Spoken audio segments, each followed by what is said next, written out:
que saber ver a beleza, se queremos encontrá-la na sua face mais legítima, mais verdadeira, aquela beleza que é verdade.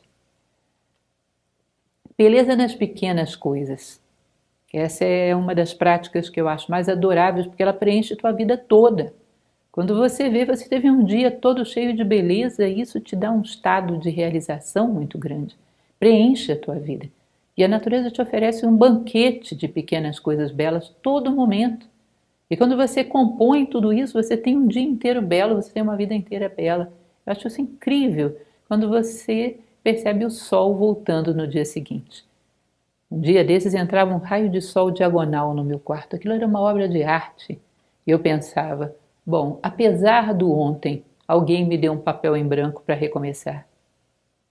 E o sol voltou a distribuir a sua luz, o seu calor, sem perguntar para ninguém, ei, você merece a minha luz? Não. Generosamente, todos. A sua luz e o seu calor, todos que estejam com janelas abertas para recebê-lo.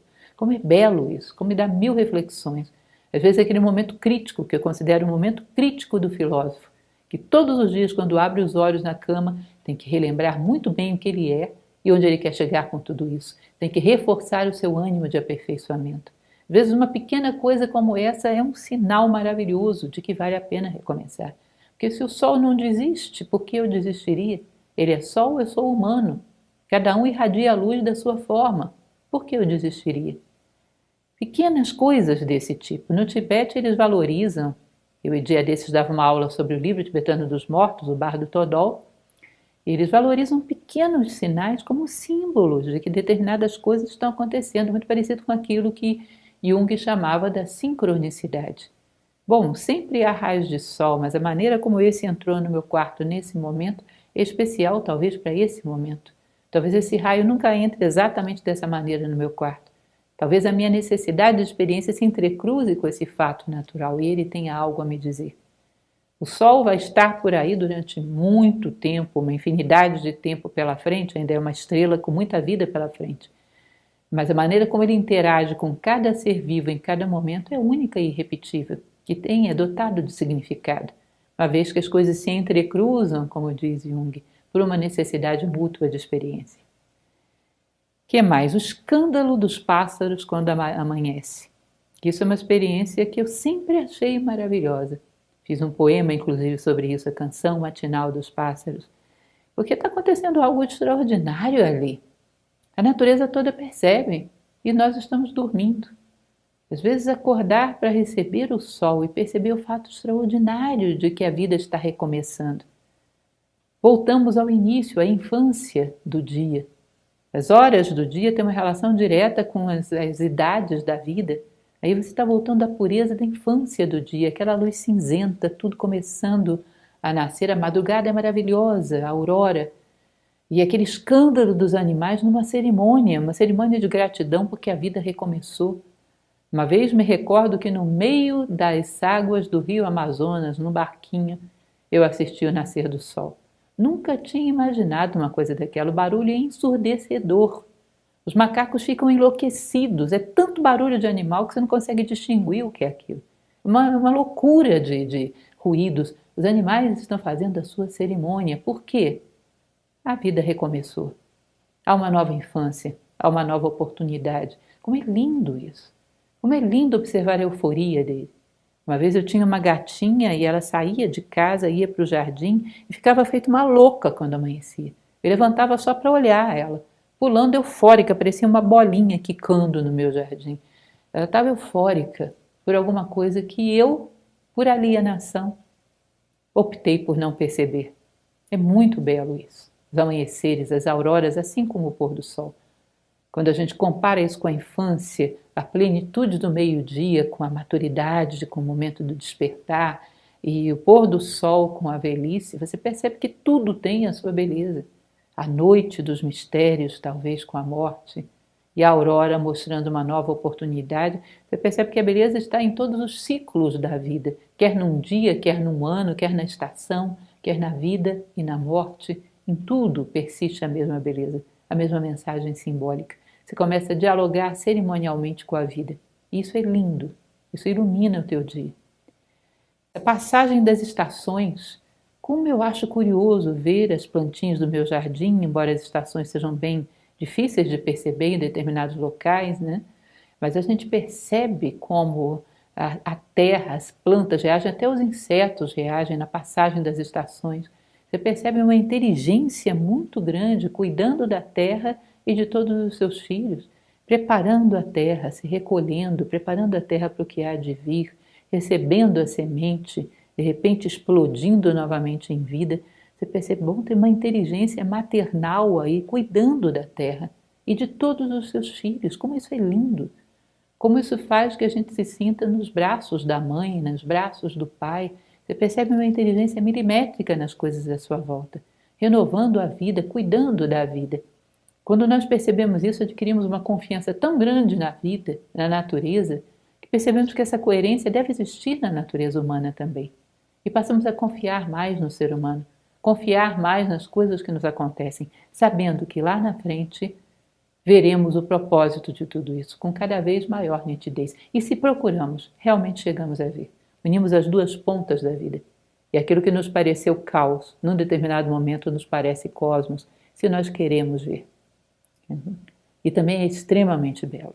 Perceber a inteligência, a coerência da natureza, o cosmos, é extremamente belo. A variedade das plantas e dos animais, com todas as suas peculiaridades. Eu morei em Belém do Pará, tive um contato com, por exemplo, a floresta amazônica, é um negócio incrível aquilo. Porque quando você olha um pedacinho de mata, a variedade de vida que existe ali é uma coisa de louco.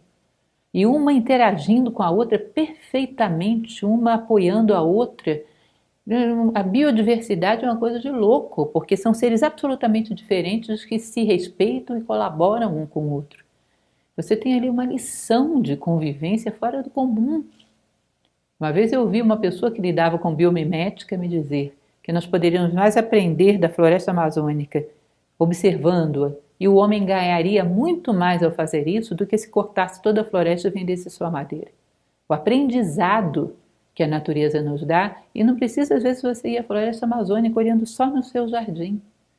Às vezes vendo a resiliência de uma plantinha, que é uma coisa de louco, vem a seca, vem um predador e ela lança novamente um galinho ali adiante, a vida lutando contra a adversidade, a combinação inteligente da sombra com a luz, com tudo, incrível.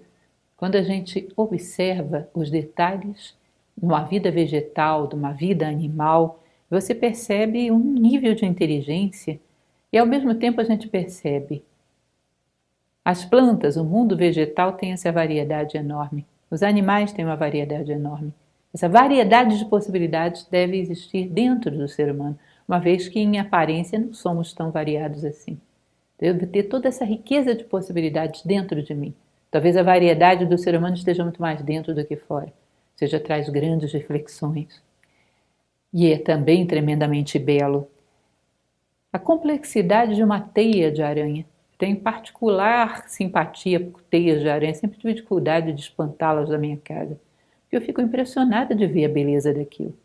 Sobretudo quando elas estão num lugar onde a luz do sol bate e mostra todos os seus detalhes. Gente, que coisa incrível!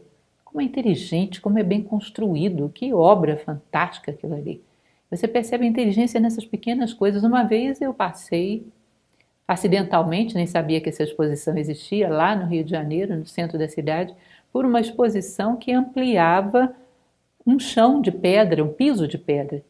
E a exposição era fotografias que pegavam um pedaço milimétrico daquela pedra e expandiam. A variedade de cores e de tamanhos ali dentro, gente, era um espetáculo. Era um quadro que valia a pena ter na parede. Eram fotografias muitíssimo ampliadas de um piso de pedra. Que coisa incrível! Que coisa incrível aquilo! Eu me recordo que quando eu era pequena eu ficava olhando as rachaduras nas paredes e achava aquilo tão inteligente, a maneira como um tronco central ia enveredando, como se fossem galinhos de uma árvore. Muito tempo depois uma pessoa veio me falar que muitas vezes uma rachadura obedece também ao fio, ao número de ouro, à proporção naquelas coisas que se abrem. Eu acho tão belo tudo. Tantos detalhes que você para e reflete. Gente, será que quando eu ramifico para todas as direções também sei fazê-lo de maneira harmoniosa desse jeito? Será que eu estou aprendendo esse segredo de expansão harmonioso que se expande em todas as direções sem perder o eixo? Ou estou traindo a mim mesmo para poder me expandir? Tantas coisas, tantos detalhes, que tem tanto ensinamento para nos dar. Não é à toa que Diógenes, no Cínico, Diógenes de Sinope costumava dizer que a vida é um livro aberto para o observador atento. O sábio aprende diretamente da natureza. A alegria de trabalhadores simples fazendo suas tarefas, às vezes alegremente, fazendo coisas muito simples e felizes da vida com aquilo, sem muitas ambições, mexendo nas suas coisas e fazendo aquilo com todo carinho. Uma pessoa que está curtindo o que está fazendo, seja qual for o seu trabalho, é uma coisa muito bela de se ver. Quando você sente que ela está ali como se fosse uma criança com os seus brinquedos, totalmente imersa naquilo, adorando o que está fazendo, pela coisa em si, e não porque ela vai ganhar muito depois ou porque vai ficar famosa, mas curtindo os seus brinquedos, realizando-se ali. Também extremamente belo é ver o movimento normal da vida. Às vezes olhar, eu sempre gostei de ver isso. Aqui de Brasília, morava numa entrequadra ali na Asa Sul e ficava vendo a euforia das crianças voltando para casa no final das aulas. Nossa, pareciam uns passarinhos que tinham fugido da gaiola. A alegria daquilo, aquela correria, aquele barulho, aquela algazarra, e as mães às vezes empurrando seus carrinhos, trazendo seus filhinhos para casa. Gente, como a vida é cheia de beleza. Recordo que uma vez fiquei paralisada, porque eu mesma voltava com a minha filha do parquinho e nós passamos por baixo de uma árvore e a árvore tinha aquelas sementes que tinham uma hélice, não sei se vocês conhecem isso. Elas ficam dentro de uma trouxinha com uma hélice. E bateu uma rajada de vento e o ar ficou cheio daquelas sementes voando.